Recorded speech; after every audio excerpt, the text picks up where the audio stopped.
मुजफ्फरनगर के थाना नई मंडी क्षेत्र के अवध विहार में इंसानियत को झकझोर देने वाला मामला सामने आया है, जहां एक पीड़ित महिला बीते करीब 3 महीनों से अपने ही ससुराल के गेट के बाहर खुले आसमान के नीचे रहने को मजबूर है। कड़ाके की ठंड में महिला के हाथ पैर सूज चुके हैं, लेकिन वह अपने पति और 3 साल के बच्चे को वापस पाने की मांग पर अड़िग है। पीड़िता पूजा का आरोप है कि शादी के बाद ससुराल पक्ष ने दहेज को लेकर उसे प्रताड़ित किया, मारपीट की और घर से निकाल दिया। महिला का कहना है कि उसका बच्चा भी उससे छीन लिया गया है। कई बार थाने के चक्कर लगाने के बावजूद जब कोई कार्रवाई नहीं हुई तो अब वह प्रशासन से न्याय की गुहार लगा रही है। यह मामला महिला सुरक्षा और कानून व्यवस्था पर गंभीर सवाल खड़े कर रहा है।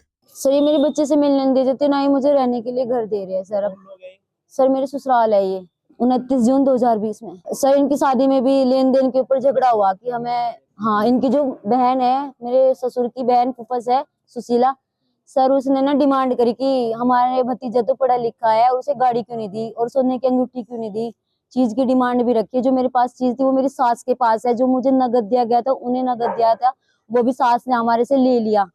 और जो ये सब कुछ होने के बावजूद भी घर के बीच में आती रहती थी। फैमिली मैटर में मेरी फूफा बीच बीच में ये कह के गई मुझे, तुम्हें शादी में तुमने दिया ही क्या है। और मेरे कपड़ों में भी हाथ, मतलब हर चीज में उसने टोंट मारा है मुझे कि तुमने कुछ नहीं दिया, मेरे भतीजे को लूट लिया। मेरे भतीजे के रिश्ते तो बहुत जगह से आते, तुम तो गाड़ी के चक्कर में ही, ना गाड़ी दे पाने के चक्कर में तुमने तुम्हारे पापा ने शादी यहाँ पे करी है। तो ये दहेज का डिमांड है सर। कभी तो पैसों के लिए कहते, वे ही परेशान करते सबसे ज्यादा। वही मेरे सास को भी बहकावती है, मेरे पति को भी, मतलब सबको कर दिया उन्होंने अपने अंडर में। और अब जो भी कह देते हैं ना कि घर से बाहर निकाल देते, उसी के चक्कर में मुझे घर से बाहर निकाल देते हैं। कब से धरने पर यहाँ पर? इससे 6-7 महीने से बैठी जी। अभी इन्हें दहेज पैसा चाहिए और जो इसके पास थे खाते में 3 लाख रुपए वो निकाल लिए। जेवर सारे 6 तोले सोने की चीज है और 2.5 किलो चांदी का सामान है।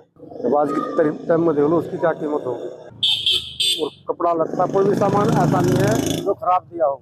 नंबर 1 का सामान ज्यादा किल्ली बिटिया थी 2020 में जी। बच्चा भी छीन लिया बिटिया से। इसके हस्बैंड पहले कोऑपरेटिव सोसाइटी में थे रही, अब का पता नहीं, इन्हें पता होगा इनके माँ बाप को कहाँ काम कर रहा है। इनके साथ नहीं रहता है, अनाथ। क्या चाहता है? माँ बाप से मिलता है। अब जो माँ बाप कहेंगे वो करेगा वो। अब आप क्या चाहते हैं? हम ये चाहते हैं, हम तो न्याय चाहते हैं। हमारी बेटिया दूसरी शादी नहीं करना चाहती, कुछ नहीं। हमने तो हर तरह समझा के देख लिया। वो तो अपने इस बच्चे के साथ इसी घर में गुजारा करना चाह रहा है। इसे छत और बालक चाहिए।